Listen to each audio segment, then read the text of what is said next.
Alright, I'm sorry. It needs to be said. Marvel games are better than DC games. Yeah, I said it. And you know what? From the year 2000 to right around now, February 17, 2023, I think they have always been better than DC in terms of gaming. Alright, now they've had a few misses and some dry years, sure. But overall, I don't think it's close. You see, licensed video games have always struck a chord with me ever since I was a toddler. Before my Call of Duty days, I would mainly play games like Ed, Ed, Eddy and that one weird SpongeBob Nickelodeon game that featured Jimmy Neutron and Danny Phantom. I'm sure they've introduced a whole bunch of other characters, but those are the ones I can recall. And there was one game, however, that really impacted me though. It was a game that I believe for one weird or another really paved the way for superhero games, even before Arkham. That game is Neversoft Spider-Man. I remember my fat ass getting excited to play it and spending more hours than I like to admit. I remember playing through the Venom levels and fighting Doc Ock and Carnage. Oh, and who can forget this?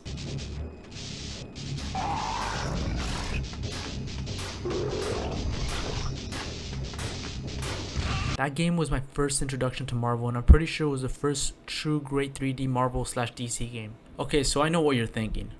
Marvel, how dumb are you, man? Have you even played the Arkham games? Yeah, I played them. Those games are like incredible and they set the bar for superhero games. Yeah, I know, I agree. But what else do they have? Injustice? Okay, sure, that's good. Anything else? Telltale Batman and the Lego games? Okay, so more Batman, that's cool. How about another hero? Let's see. Gotham Knights? That's not Batman. Yeah, sure, but that's still a Batman-related game set in Batman City with Batman sidekicks. Alright, what about Superman? Honestly, is there any other game besides Superman 64 that people can remember? I mean, I know Superman's Returns was the last Superman game that came out, but again, I don't think anybody remembers that. And forget Supes. How about Wonder Woman? I know she's getting a game later, but that begs the question, why did it even take this long to even begin production for one? Besides Batman, DC has been horrible with their output for their games relating to other heroes. Sure, we have Suicide Squad coming out in the next few months. That is a game releasing 8 years after Rocksteady's last big AAA DC game. Don't even get me started on Gotham Knights. The less said about that, the better. I understand Batman is the moneymaker of DC, but take that brand away from DC and they have nothing. And even then, Batman outside the Arkham games isn't really that hard a character gaming wise. Telltale's a mixed bag, and all the other games before Arkham weren't very good. There's a reason why you don't hear anybody talk about Batman Vengeance or Rise of Shin-Chu, let alone play them. And no, I don't like Lego games in general. Hot take, I know, but I'm sorry, I just never got the appeal. Alright, before I say anything else, I just want to go ahead and say, even now I still believe that Arkham City is the best superhero game, so DC does have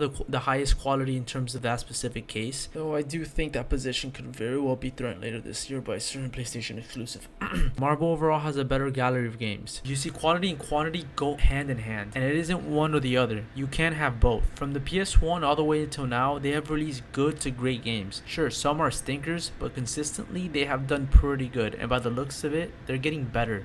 And it doesn't look like they're going to be slowing down anytime soon. Like, come on, like, look at this list of games. I'm gonna list a few Marvel games that came out before the year 2015. Alright, let's start. Spider-Man 2000, Spider-Man 2 on the PS2, Hulk Ultimate Destruction, Ultimate Spider-Man, X-Men Legends, and its sequel, Marvel vs. Capcom, the entire series, Marvel Ultimate Alliance 1 and 2, Spider-Man Web of Shadows, Wolverine Origins, Shattered Dimensions, Marvel Nemesis, screw you, that game's great. And that was all before Marvel Games decided to form and take Marvel gaming seriously.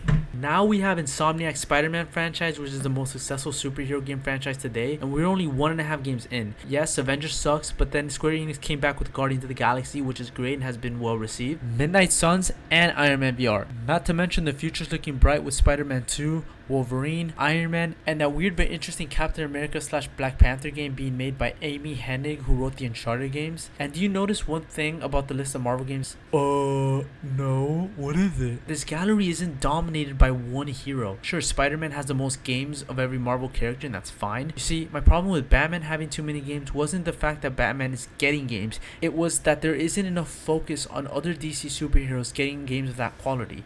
Hell, there wasn't even an attempt until recently. At least Marvel tried to make games about Iron Man or Cap in their movie tie-ins. Wonder Woman years ago would have been lucky to even get a mobile game. But wait!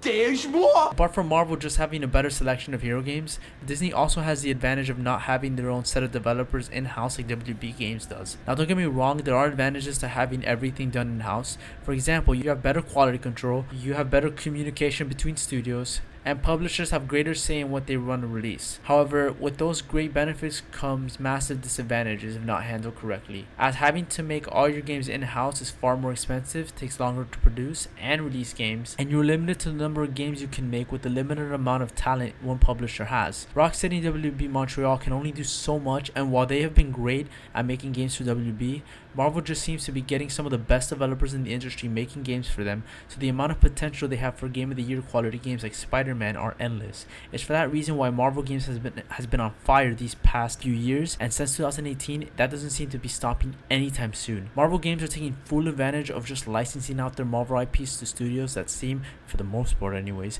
to love and respect the characters they're making games for. Now listen, that's not to say WB Games doesn't also give us great games that respect the source materials, of course not. Like I said, the Arkham games are fantastic. Injustice are great fighting games, and even though I don't like LEGO games in general, they are beloved nonetheless. I just think that Marvel has been making great games more frequently and longer than DC has. Also, Hulk Ultimate Destruction clears every single game ever made. Goodbye.